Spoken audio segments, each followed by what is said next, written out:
The minority in Parliament is warning against investors putting funds into the Ghana Amalgamated Trust special purpose vehicle to salvage 5 local banks. Government is using the GAT to support banks that could not meet the Bank of Ghana's minimum capital requirements, but the minority has issues with the processes. Earlier today, the Finance Minister was in Parliament to clarify the arrangement, but the minority appeared not to be convinced. And there's more in this report by parliamentary correspondent Duke Mensah-Opoku.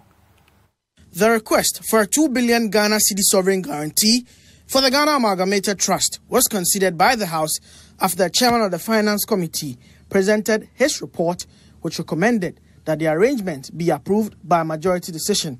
But the minority called for it to be rejected.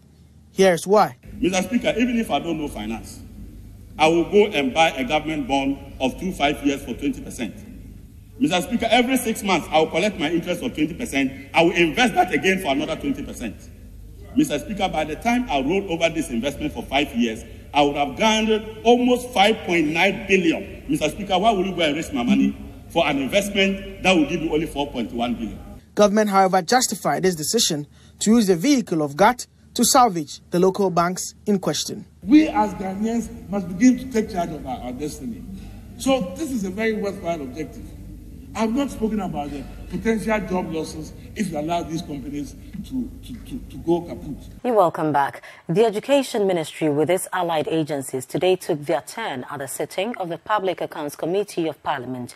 Infractions ranging from unretired imprest, misapplication of funds, unsupported disbursements to unearned salaries took center stage in the committee's scrutiny of the December 2016 report of the Auditor-General. City News' 6-2 Don Ulo reports.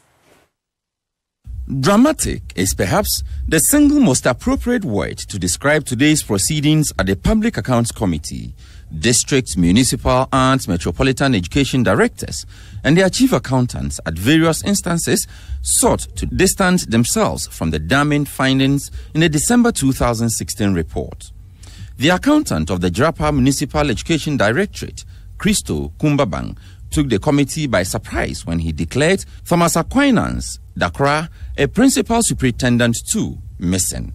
Mr. Dakra undeservedly earned over 11,000 Ghana cedis when he continued to receive salary up to May 2016, even when he had vacated his post in August 2015.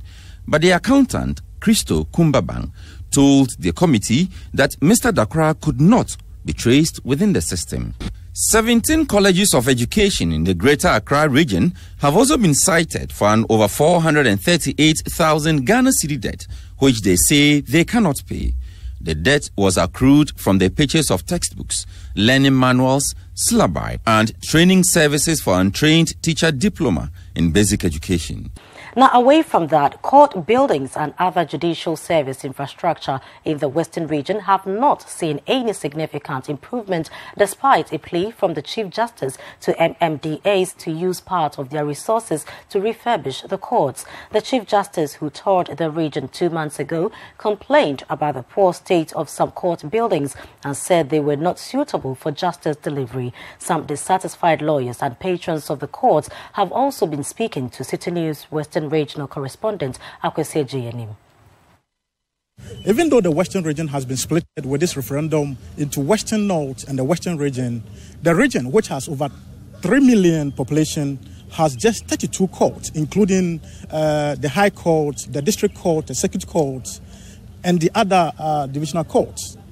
Even with this, the only courts that you can say are actually functioning in terms of resources is just here at the High Court.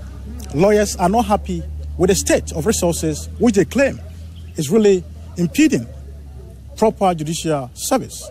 In fact, the district court condition is what calls for urgent concern.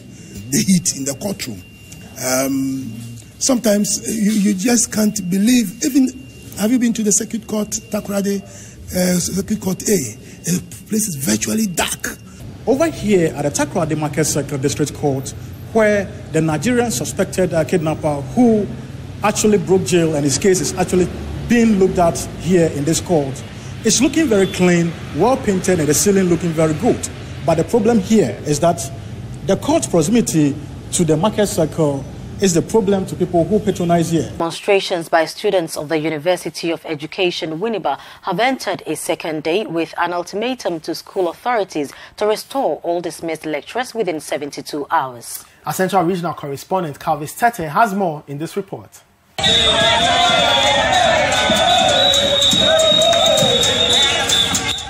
The demonstration started at about 6 a.m. on campus today, but this time the numbers had increased compared to yesterday, an indication that the demonstration is gradually gaining momentum. The demonstrating students disrupted lectures for other students who were busily studying. They walked into the lecture halls, chanting war songs and holding placards. There were heavy police presence on campus to prevent any escalation, according to the agitated students who spoke to City News. They will continue demonstrating until the dismissed lectures are reinstated. We are fighting for a cause, a singular cause, one straightforward cause. Our lecturer has been wrongfully dismissed, so bring him back. They warn that if the 72-hour ultimatum given to the school expires without any answer, their next line of action would be dire. Meanwhile, the Ministry of Education has expressed worry at the growing state of insecurity at the University of Education in Winneba. According to the ministry, the tussle between management and lecturers of the institution resulting in the demonstration and agitations by the student body has a tendency to affect academics and security of the university.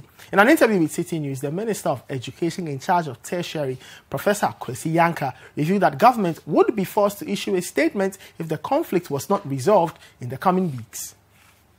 One single solution helps.